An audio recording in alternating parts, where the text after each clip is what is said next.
Bonjour les amis, petite vidéo. Alors voilà le branchement du goutte à goutte avec le filtre bobiné sur la cuve. Le filtre, franchement, c'est nickel. Un tuyau en PVC pour pas l'écraser, tuyau de 16 que vous faites partir dans le jardin. Donc là c'est les cassis, les gros cassis pommes de terre qu'on a mis il n'y a pas longtemps.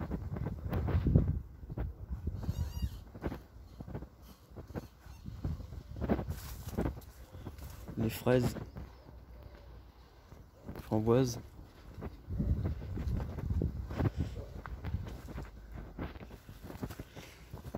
encore des fraises, des melons qui ont du mal à pousser, des pommes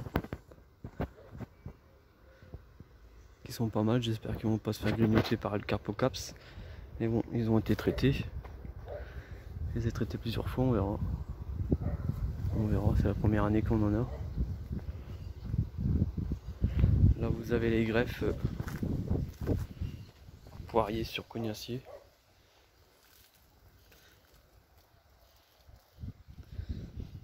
Il y a 6 greffes de ici. Il y en a 2 là. Non, 2. On va enlever les feuilles là, faut combien? Pour que les gens ils voient la greffe. Donc là avec le scotch, il y en a 2 qu'on voit mieux ici. 2, 4. Et il y en a encore 2 ici. Voilà, 6. 6 greffes de poire réussies. Là, la serre avec les figues, le raisin. Ça c'est du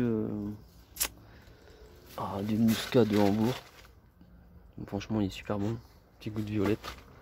Les tomates, les figues. Les figues qui arrivent. Les premières sont tombées donc pas terrible. Les deuxièmes on espère que elles vont tenir.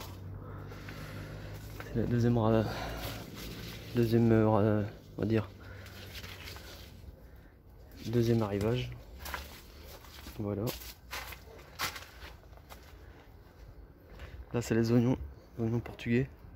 Normalement ils deviennent gros, mais bon, s'il n'y a pas d'eau. Mais bon, là ils ont déjà bien grossi. Alors, par contre c'est des graines maison. On fait nos graines tous les ans. Poil aux dents. Là c'est les boules de céleri. Melon. Avec le goutte à goutte. Le goutte à goutte qui passe là. Qu'on a rebranché ici. Sur un thé de dérivation. Ouais, ils vendent des thés comme ça. Que vous pouvez brancher. Et là vous claquez un petit tuyau. Vous repiquez dessus. Donc voilà. Avec les gouttes à gouttes. Dans les melons. Pareil, ici c'est de la roca du Pérou. Je savais pas quoi en faire, je les ai mis là. Là c'est des plants que j'ai fait, que j'ai mis il n'y a pas longtemps. Petit rond, petit marron. Là c'est encore des petits marrons. Ils sont en train de bien pousser.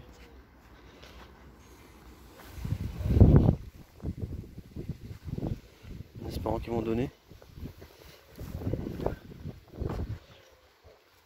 Là ici quelques carottes, des panais.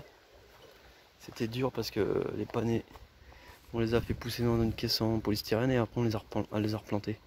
Haricots verts, il y a quelques trous mais tant pis. Encore des melons, branchés au goutte à goutte. Et ça c'est des melons, tout ça des petits gris. Il y a déjà des petits melons qui se forment. Je sais pas si on va les voir.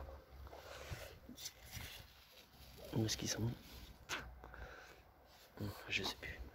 Allez, voilà un melon qui se forme. Il y en a un qui arrive, donc les autres ils vont pas tarder. Là c'est les choux rouges.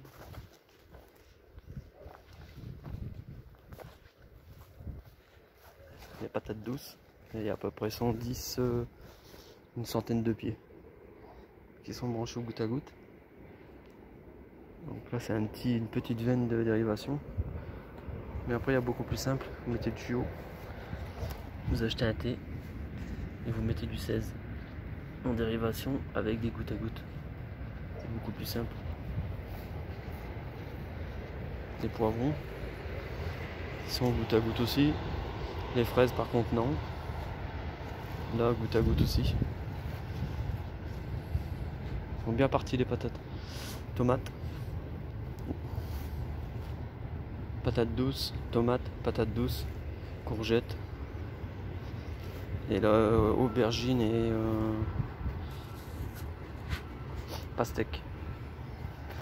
Ils ont pris du retard. Par contre là j'ai un pied de pastèque, à mon avis qui a dû se faire becter la racine, je suis sûr et certain. Il est mort lui. Les courgettes, jaunes et vertes. Là on a remis 3 routes d'haricots verts. Après l'ail. Là c'est les concombres, les choux, pommes de terre de conservation. On a mis quelques tomates. Arrosé au purin d'ortie. Poireaux. Quelques petites patates douces. Poireaux entre les patates. Arrosé au purin d'ortie. 200 poireaux, il y en a assez. Voilà. Voilà.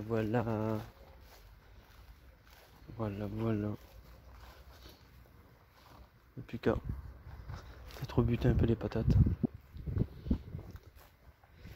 Et le purin d'ortie. Voilà notre purin. Ça fouette. Voilà les amis. Tchuss.